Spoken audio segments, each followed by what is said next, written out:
She was bleeding, shaking, and barely standing when she whispered, "Can you take me to a hospital?" What she didn't know was that the quiet single dad she stopped on a dark roadside wasn't just a stranger. He was the very doctor who once signed her death sentence. Before this story breaks your heart and changes how you see fate, mercy, and second chances.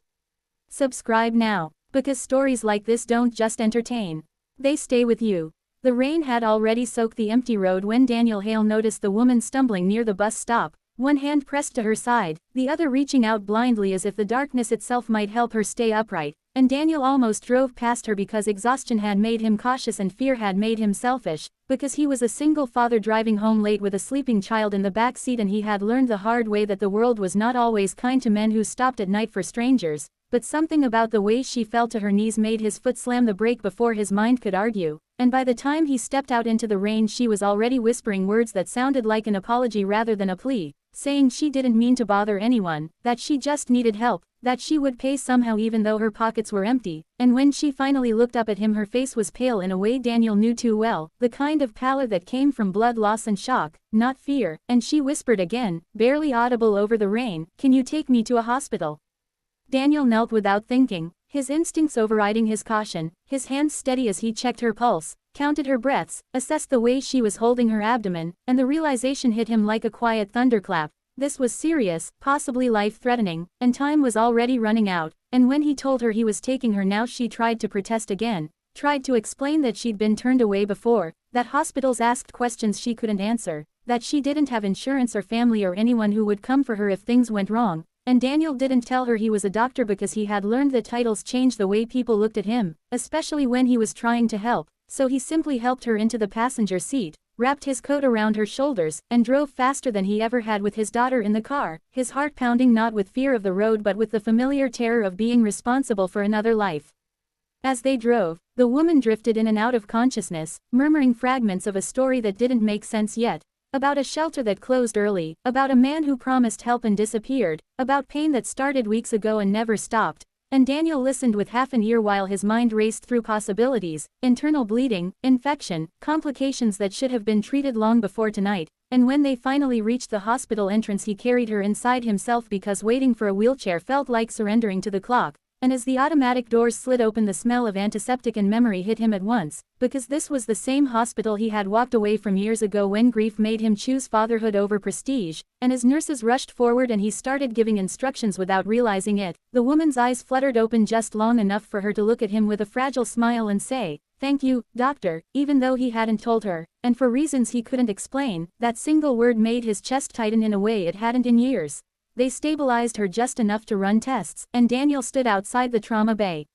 pretending to be just another concerned stranger while every muscle in his body screamed to scrub in, to take control, to do what he had done better than almost anyone before he walked away from the operating room for good. And when a young resident approached him with questions Daniel answered carefully, deliberately, offering guidance without authority, but something about the woman's case felt familiar in a way that made his skin prickle, and when he glanced at the preliminary chart on the screen his breath caught because the name staring back at him was one he had not seen in years but had never forgotten, a name attached to a case that followed him into his sleep, a woman he once treated under impossible circumstances, a woman who disappeared from follow-up care after a decision he signed off on, a decision that saved hospital resources but may have destroyed a life.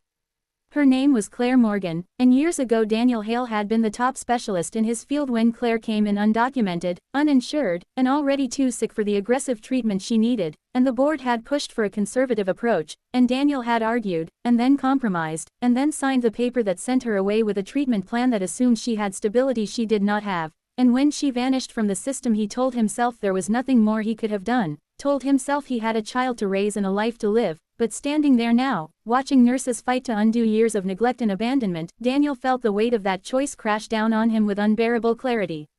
Claire woke briefly again before surgery, confused and frightened, and when she saw Daniel standing there her eyes widened with recognition that cut deeper than any accusation, because she remembered him too, remembered the man in the white coat who spoke gently but ultimately turned away, and her voice trembled when she asked if this was another hospital that would send her back to the street, and Daniel did something he had not done in years. He told the truth. He told her who he was, told her he was sorry, told her he would not let her be abandoned again, and when tears slipped down her temples and into her hair he took her hand and stayed until they wheeled her into surgery, not as a doctor this time, but as a man determined to make one choice differently.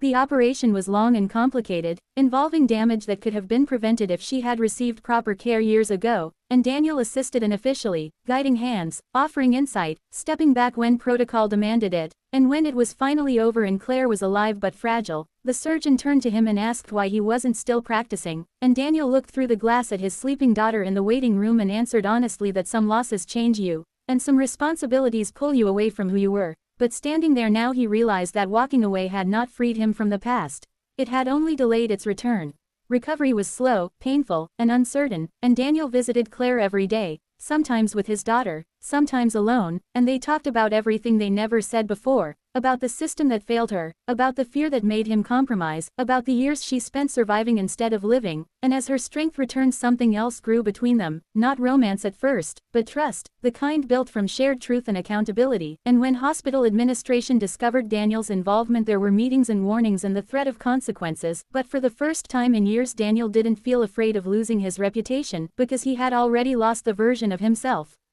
that valued it above all else. Claire eventually walked out of the hospital on her own feet, not into the night this time but into a future that included stable care, legal support, and a place to stay, because Daniel used his influence not to erase the past but to repair what he could, and when she asked him why he had stopped that night, why he had chosen her when he could have driven past, Daniel answered simply that sometimes life gives you one chance to face a mistake again, and the only thing that matters is whether you stop. Months later, Daniel returned to medicine, not as the ambitious prodigy he once was, but as a physician who understood that healing did not begin or end in an operating room, and Claire became an advocate, telling her story so others wouldn't disappear the way she almost did, and on quiet evenings Daniel would watch his daughter laugh with a woman who once begged a stranger for a ride to the hospital, and he would think about how close he came to missing everything that mattered because he was afraid to stop, and he would remember that sometimes the most important titles are not written on badges or doors, but earned in moments when no one is watching.